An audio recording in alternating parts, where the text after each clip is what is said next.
మనసు మనసు కలుసుకుంటే ప్రేమ. ఇద్దరి యొక్క భావోద్వేగాలు పంచుకుంటే ప్రేమ. ఒకళ్ళ కోసం ఒకళ్ళు ప్రాణం పెడితే ప్రేమ. కానీ మతం కోసం, దేశం కోసం సృష్టించే కృత్రిమ ప్రేమలు ఉంటాయి. ఈ కృత్రిమ ప్రేమ సృష్టించేటటువంటి వ్యక్తులని గురించి అవగాహన లేకపోతే జరిగేటటువంటి ఉదంతానికి సాక్ష్యం ఈవిడ. లవ్ జిహాద్ అని ఇప్పుడు ఇవాళ కేసులు, కోర్టులు, చట్టాలు నడుస్తున్నాయి కదా. కానీ ఈవిడ పేరు మాధురి గుప్తా. 52 ఏళ్ల వయసులో ఈవిడికి సంబంధించి జరిగినటువంటి అతి పెద్దదైనటువంటి అంశం.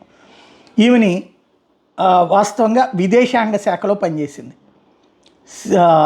చాలా హై పొజిషన్ అనమాట విదేశాంగ శాఖలో. ఈజిప్ట్ పనిచేసింది, మలేషియా, జింబాబ్వే, ఇరాక్, లిబియా లాంటి చోట్ల పనిచేసింది. ఎందుకంటే ఉర్దూలో మంచి నాలెడ్జ్ ఉంది కాబట్టి. ఆమెని ఆ తర్వాత పాకిస్తాన్ పంపించారు. సాధారణంగా విదేశాంగ శాఖలో ఉద్యోగం ఇస్తారు, అట్ ద సేమ్ టైం వాళ్ళ మీద నిఘా ఉంచుతారు. ఆ విషయం వాళ్ళకి తెలుసు. కానీ అలా నిఘా ఉంచినా కూడా దొరకనటువంటి విధంగా కూడా అవతలోళ్ళకి పడిపోతారు అనడానికి సాక్ష్యం ఈమె జంషెడ్ అలియా జిమ్మి అనే ఒక కుర్రోడికి పడిపోయింది. ఈవిడికి 52 ఏళ్ల వయసు, పెళ్లి కాలేదు.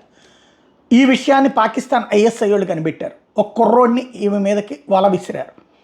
ఈమె అతని ప్రేమలో పడిపోయింది. చివరికి అతని కోసం మతం కూడా మారిపోయింది. అతనితో వివాహం చేసుకుంది. ఇక అప్పటి నుండి ఇండియాకు సంబంధించిన సమాచారాలు అతనికి చేరవేయడం ప్రారంభించింది. ఈ విషయాన్ని వాళ్ళు కనిపెట్టారు డిపార్ట్మెంట్ కూడా. అందుకనే ఈవిడికి అసలైనటువంటి ఇన్ఫర్మేషన్ ఇవ్వకుండా ఫేక్ ఇన్ఫర్మేషన్ ఇస్తూ పాకిస్తాన్కి ఏది చేరవేయాలనుకున్నారో అట్లాంటిదే చేరేటటువంటి విధంగా వాళ్ళు జాగ్రత్తలు పాటించారు. ఆ తర్వాత ఈవిడ చేస్తున్న వ్యవహారం మొత్తాన్ని కలిపి ఢిల్లీకి పిలిపించి ఢిల్లీలో దిగ్గానే అరెస్ట్ చేశారు.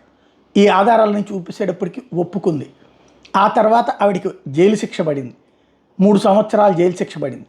జైల్లో ఉండగానే కరోనా వచ్చింది. కరోనా సందర్భంలో చనిపోయింది. చివరికి అక్కడ ఉన్నటువంటి ఆ జైలు అధికారులు మామూలుగా మున్సిపాలిటీ వాళ్ళకి మృతదేహాన్ని అప్పచెప్పి అంత్యక్రియలు చేశారు. ఆ వ్యక్తి రాలా.